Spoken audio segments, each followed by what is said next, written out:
Life is full of ups and downs. One day you're happily moving forward with your project, seeing the light at the end of the tunnel, you worked hard to bring your very idea to life, you spent ages creating all the building blocks and putting them together, you're almost at the finish line, ready to release your demo, game or early access, and then you meet the beasts: company responsibilities, forms and taxes. Hello there, it's KyPDuk from KyPDuk Studio here. I decided to expand the content a bit and go beyond just game development, as I also would like to share my path with you, which doesn't involve only the fun parts, but also all this administrative stuff which a solo indie dev or an indie team has to deal with in order to move forward. Obviously, I'll be talking about it based on my situation and the country where I live, but I believe some parts of the process may be somewhere similar in other countries as well. And please don't think this will be some kind of a guide, no, I'll just be expressing from time to time the issues which I encountered, so don't expect this series to be a weekly one. The reason I decided to record this episode is because just recently I bumped into a very ugly wall which directly affects my demo release. As I was probably saying in one of my previous videos, I was about to release the demo around late June or early July. But what, as far as I remember, I didn't mention is that I was also preparing the Kickstarter campaign, with a link to it sitting in the sliding panel in the main menu of the game. So pretty much my idea was to publish the Kickstarter Coming Soon page and have a link to it in the game from the start. I prepared everything, rewards, description, video, a bunch of stuff, and I wanted to publish the Coming Soon page last weekend, so by the time the demo was released, there wouldn't be any downtime when the player clicks the link which leads to the page. Now, you see this, that is a value-added tax number, and as you can see, it's optional, and I badly overlooked it while working on other game-related things, so honestly, that's 100% on me. Madness and stupidity.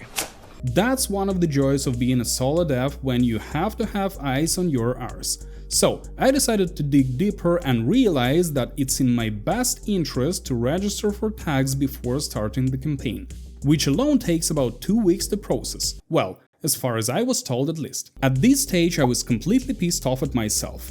But I thought that I could still do everything on time and release the demo as I initially planned. I rushed to fill out the form, only to learn that the bank which I'm using at the moment doesn't provide a sort code and the account number is 1 digit longer than expected by the tax body. Right. Fair enough, growing impatient, I decided to run into a local bank and check what the story is with opening a bank account with them. And apparently it can take up 2 weeks, leaving aside the fact that the closest appointment was in 1 week. Though the reality was a bit better. In fact, I got all the information needed from the bank on the day I dropped by for the appointment, which reduced the time, and now I can finally register for tax. It still might take a while, but in this case I have no control over it anyway. Now, why am I telling you all of that? Just to show that game development is not just game development. It's already tedious work on its own, but as a solo dev you also have to look into all those administrative tasks to make sure you have everything in place. And sometimes, while digging deep into the game-related stuff, you can simply overlook a thing or two. And sometimes quite important ones. So for now, I'll have to concentrate on the tax situation to make sure that it won't backfire later in the process. But as someone who tries to see the glass as half full, I would like to take the opportunity, learn from my mistakes and improve the world further while all the approvals are ongoing. So expect coverage on some of the features which will be added into the demo, even though they were initially supposed to be left for later versions.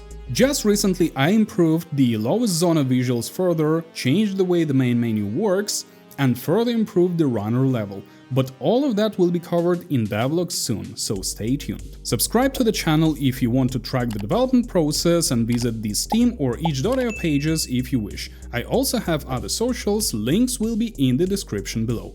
Have a very nice day, night or whichever time of the day it is for you now, and see you in the next one. Bye bye.